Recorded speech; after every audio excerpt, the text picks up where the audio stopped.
सुप्रभात मंडळी. मी निलिमा पटवर्धन आणि आपण सध्या वाचत आहोत फास्टर फेणे डिटेक्टिव्ह हे भारा भागवत लिखित पुस्तक. काल जी मी गोष्ट सुरू केली आहे त्याचं नाव आहे एका दगडात 3 हेर. कालच्या पुढे सुरू करते. काल आपण बघितलं की फास्टर फेणे त्या छोट्याशा हॉटेलमध्ये गेला होता आणि तिथे ते बोलणं जे डाकू होते तिघं त्यांचं ऐकत होता. तर त्याच्यामधनं त्याला कळलं होतं की कुणाला तरी ते किडनॅप करणार आहेत आणि बहुतेक वक्त्यालाच करणार असावेत असा अंदाज आहे. आता पुढे बघूया. रात्री 8 वाजता श्रीनगरच्या जनतेची एकटोले जंगसभा निषाद बागेत होणार आहे खरी. काश्मीरी जनतेचा लाडका पुढारी सिकंदर फैयाज त्या सभेत बोलणार आहे म्हणे. आजच्या वर्तमानपत्रात त्याचा फोटो पण आलेला आहे. फास्टर फेणेला हे सगळं आठवलं आणि कानात प्राण आणून तो ते बोलणे पुढे ऐकू लागला.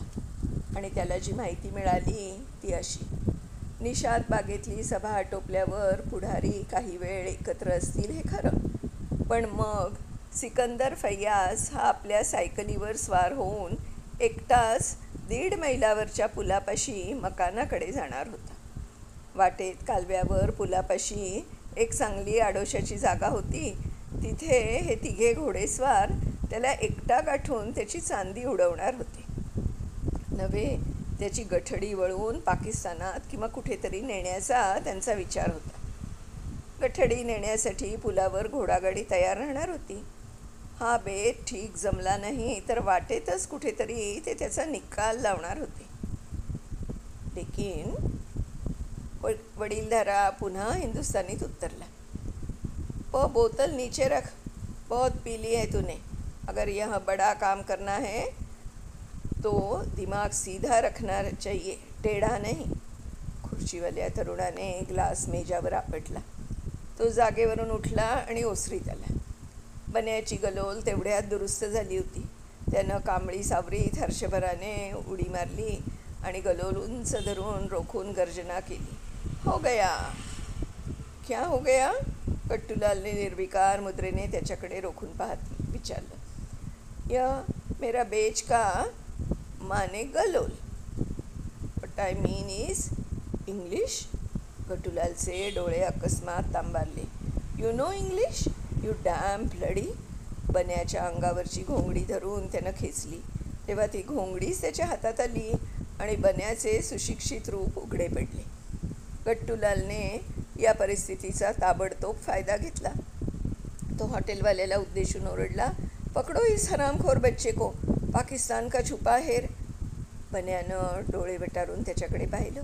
मग त्याने हल्ला करण्यापूर्वीच एक टुणकन उडी मारून बन्यानं आधी बाजूच्या खोलीचा दरवाजा गाठला. दोन्ही दारं त्यानं आपल्या हडकुळ्या पण चपळ हातांनी त्वरेनं ओढून घेतली आणि निमिषार्धात खोलीला कडी लावली. मग त्याच कडीला लोंबकळत बन्या सटासट तंगड्या झाडू लागला. त्यावेळी दारावर आतूनही धडका बसू लागल्या. बन्या जेव्हा 2 वर्षापूर्वी नेफा आघाडीवर जखमी होऊन इस्पितळात पडला होता तेव्हा त्याचा वेळ जात नसे म्हणून त्यानं पडल्या पडल्या ही गर्दभ कला संपादन केली होती, तंगड्या झाडण्याची. आता त्यानं तंगड्या झाडल्या म्हणून बरं झालं. त्याला पकडण्यासाठी मागून आलेला गट्टूलाल नेमका त्या दुगाण्याच्या माऱ्यात सापडला. काश्मीरच्या पहाडावर कधी कधी बर्फ पडतं हे जाणून बन्यानं शहाणपणाने आपल्या बुटांना नाल ठोकून घेतले होते. गर्दभ गुणाप्रमाणे हा अश्वगुणही त्याच्या आता उपयोगी पडला. त्या नालांनी गट्टूलालचे गोपरे थोबाड फोडलं आणि ते अधिकच लालबुंद केलं. तो या अल्ला इन्शाल्ला म्हणून बोंबा मारीत चौफेर नाचू लागला. तेव्हा बन्यानं ताबडतोब आपली घोंगडी उचलली आणि त्या गट्टूला प्रेमानं पांघरून घातलं. त्यात तो गुरफटतो आहे इतक्यात आतापर्यंत नुसता बावचळून उभा राहिलेला हॉटेलवाला शुद्धीवर आला आणि पुढे होऊन बन्याचा दंड धरून पुसू लागला. ए छोकरा, क्या करता है तुम और मेरा पैसा? चॉकलेट नंतर आपल्या खिशात पैसे उरलेलेच नाहीत हे बन्याच्या केव्हाच लक्षात आलं होतं. पण तो न डरता मेजाकडे बोट करून म्हणाला, वो तुम्हारा दूध पडा है, मैंने छुया भी नहीं है. और त्याची भित्री पाठ थोपटीत फास्टर फेणेनं त्याचं समाधान केलं. यह बहुत डेंजरस आदमी है, जासूस है. मैं जासूस नहीं, यह जासूस है, चोर, और उलट्या बोंबा मारता है, पकडो उसको. बापडा हॉटेलवाला नुसताच गोंधळून एकदा याच्याकडे तर एकदा त्याच्याकडे असं बघत उभा राहिला. लेकिन छोकरा, काही पुसू नकोस मला आता, बन्या ओरडला. अगोदर या राक्षसाच्या नाकाची खून पूस, म्हणजे रक्त. मैं अच्छा लड़का हूँ, तुमको शक हो तो जनरल चौधरी को पूछो. फास्टर फेणे चांगलाच पेटला होता. त्याची धग त्या कमडोक पण मजबूत हॉटेलवाल्यालाही लागली आणि त्यानं बाह्या सरसावल्या. शाबास, आता याच कांबळीचं गाठोडं बांध झक्कपैकी. हम जाते पुलिस को बुलाने. खाड खाड खाडखडाट. हा तो दारावरचा खडखडाट. हो, आणि आतले ते लांडगे केव्हा बाहेर पडतील त्याचा नेम नाही, बन्या बडबडत होता. त्यांना सांभाळ तू, मी पोलिसला वर्दी देतो. आणि फास्टर फेणे छलांग मारून जो पळाला तो फरलांगभर दूर गेल्यावरच थांबला. तिथे एका झाडाच्या आड उभं राहून त्यानं पुन्हा एकदा त्या दीपक हॉटेलच्या बाजूला पाहिलं. यावेळी सूर्य मावळला असून संध्यप्रकाशात ते खोपटं नाटकातल्या एखाद्या सेटसारखं वाटत होतं. बन्याला असं दिसलं की हॉटेलवाल्याच्या निस्त्राण देहात एकाएकी चैतन्य आलं होतं. गट्टूलालची गठडी वळण्यापूर्वी त्याच्याशी त्याची फ्रीस्टाईल फाईट सुरू झाली होती.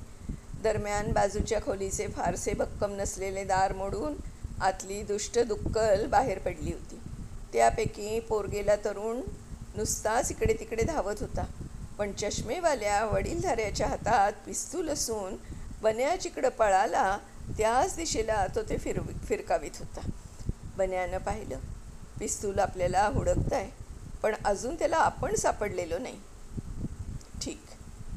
फास्टर फेणेनं डावाडोळा बारीक करून गलोल ताणली आणि तीत बसवलेला अणकुचीदार खडा सांडकन सोडला. त्या एका दगडानं 3 पक्षी मारले. म्हणजे एकतर दगड बरोबर पिस्तूल धरणाऱ्या बोटावर आपटला आणि झिणझिण्या येऊन ती बोटं वर उडाली आणि थाडकन चष्म्यावर आपटली. चष्मा फुटून त्याच्या काचांनी एका गालावर ओरखडे उठले. पिस्तूल अगोदरच दूर उडालं होतं. होय करून वडीलधारा माणूस मागे पडला. तो मध्ये कडमडणाऱ्या त्या बेकार तरुणाच्या अंगावर आणि तो तरुण निहा दोघेही आदळले गट्टूलालच्या अंगावर. त्यामुळे गट्टूचा कुस्तीतला पेचबार गळला आणि या संधीचा फायदा घेऊन हॉटेलवाल्यानं त्याच्या भोवती घोंगडी आवळली. शाबास. तिकडे दोस्त आघाडीवर तो उद्गार निघाला होता आणि त्याचबरोबर मन्याच्या पाठीवर थाप पडली होती. बडा काम किया तुमने. तुझी खूप वाट पाहून शेवटी मीच या बाजूला आलो. काय झालं थोडक्यात सांग. अमर शेख, बन्या घाईघाईनं म्हणाला. कट असा आहे, मीटिंग संपल्यावर सिकंदर साहेब घरी जातील तेव्हा वाटेत कालव्याच्या पुलावर हे बदमाश त्यांच्यावर हल्ला करणार आहेत. म्हणजे होते नाही, अजूनही करतील, कारण त्यांचे साथीदार तिथे टपून बसलेले आहेत. पण अमर शेख, त्या डाकूने पुन्हा पिस्तूल उचललं पहा. उचलू दे, let's make a duel of it. असं म्हणून अमरने आपल्याजवळचं पिस्तूल त्याच वेळी ताठ केलं. दोन्ही पिस्तुलातून एकाच वेळी गोळ्या सुटल्या आणि लगेच बन्याला ओढून अमर शेख विजेच्या वेगानं झाडाआड झाला. शत्रूची गोळी एका फुटावरून सणसणत निघून गेली. नंतर डोकी बाहेर काढून दोघांनी समोर पाहिलं. किंकाळी आधीच ऐकू आली होती तेव्हा अमर शेखच्या पिस्तुलानं आपलं सावज टिपलं असल्याची बातमी त्यांना आधीच मिळाली होती.